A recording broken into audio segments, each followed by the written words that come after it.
Hi guys, welcome to this video. We're going to be making a skirt and a top out of this nice blue lace. I got it at Hobby Lobby and I got 4 yards of it. So what I'm doing right here is I'm folding it in half and then I'll fold it in half again so that it is 4 layers thick. Don't mind that, that's just my cooling system. So after you fold it in half twice, then you just lay it out flat and get your tools. And I measured around my waist and it was about 30 inches. And you'll use that measurement later. So you'll want to write it down or something so that you can have it later when you need it. And then you're actually also going to measure the length of the skirt you want. And I want to say it was about 39 inches. And then I used the measuring tape to measure how long I needed the skirt to be, just up and down, and I just cut straight across. And I actually wanted to make sure that I kept this bottom edge of the fabric with well, let's just say we wanted the pretty edge. And so I'm going to cut it a little odd, and it's actually not going to have an even hemline at the bottom of the skirt, which is also something I wanted for this look. So just a heads up on that, this skirt will not have an even hemline across the bottom, but it will still have the pretty bottom of the edge and lace. So now what you'll see is I'm actually doing the math as to how much I need to cut the top edge for the waistline. Like I said, I had a 30-inch waistline, and so I divided that by 4 to know how much I needed to cut off, and it came out to 7.5. So I needed 7.5 inches across, which is going to look way too small, but keep in mind that it's going to be 4 of those that you'll sew together to make the whole skirt itself. And so I just measured and remeasured, kind of marking where I needed the cut to start, and then adjusted it so that it sat in the middle. And then I just use the measuring tape to give me a mostly straight line, and I'm just freehanding it. And you'll see I didn't even actually cut all the way to the bottom because I was trying to preserve that bottom edge as much as possible, which means that it's all stuck together still. Now we go to the sewing machine, and I'm just straightening it all out just in case, trying to make sure that I don't accidentally sew it so that it's got like a twist in it or something and then I have to undo a seam. Luckily, I did not have that problem, so I did not have to undo any seams.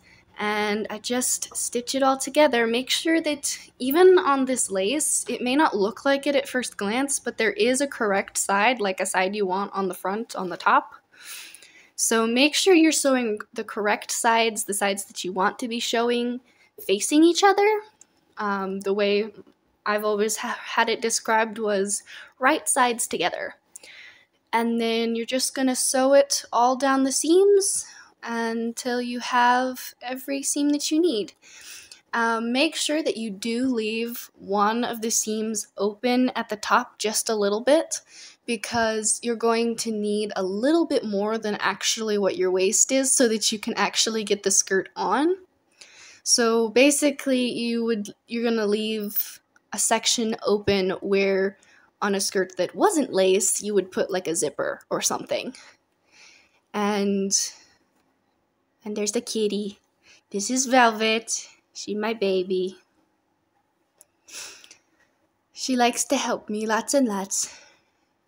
She's also very helpful for when I'm stressing out over nothing, so yeah. She's got to come inspect all of my work and make sure I'm doing it correctly.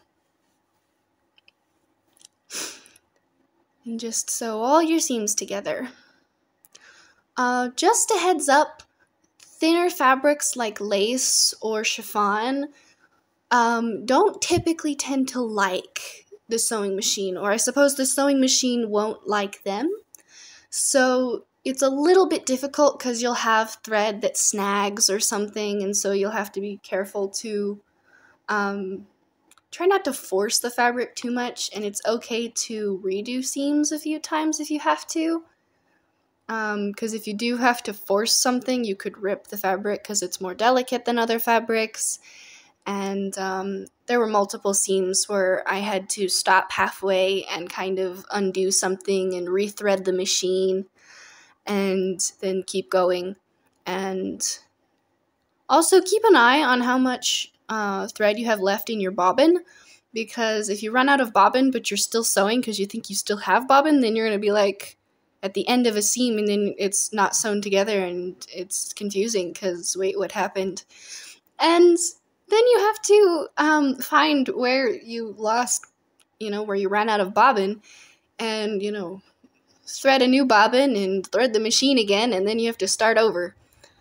And by the end of it, it's just this whole thing where it's, oh goodness, I had to redo that seam like 4 times because I ran out of bobbin. After I sewed all the seams and finished the edges where the zipper would have been if it wasn't this thin fabric, I actually put this little buckle clasp, little hook fastening on it so that the skirt would close. And then I put it on the mannequin. And I actually started draping the top off camera because I wasn't entirely sure what I was doing, but once I got a general idea, I started the camera again. So I wanted to make sure I had that pretty edge again around the neckline.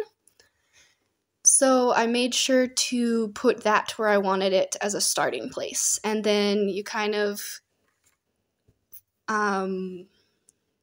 arrange your fabric, spread it around, flatten it down, and put pleats where you need them in order for it to stay correctly.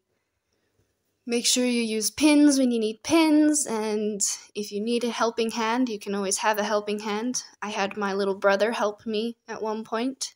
He held the fabric up while I cut off the excess.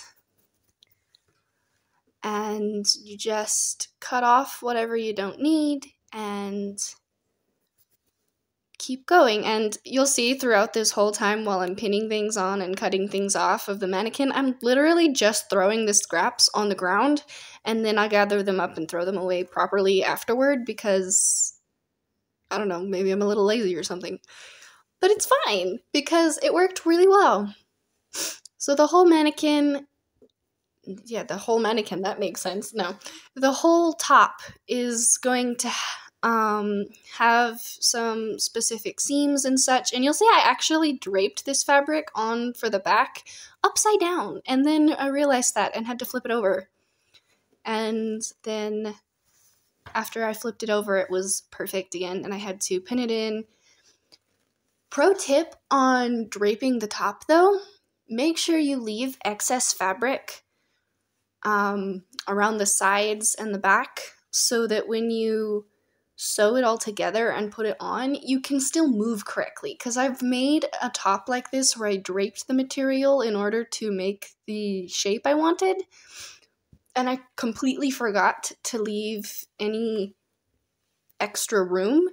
And then when I sewed it together and put it on, I barely could move at all, and it was really annoying. So I actually ended up sewing on a little bit of extra fabric with that pretty edge on the bottom. And I put on little sew-on snaps, little buttons on the front so that it would stay closed.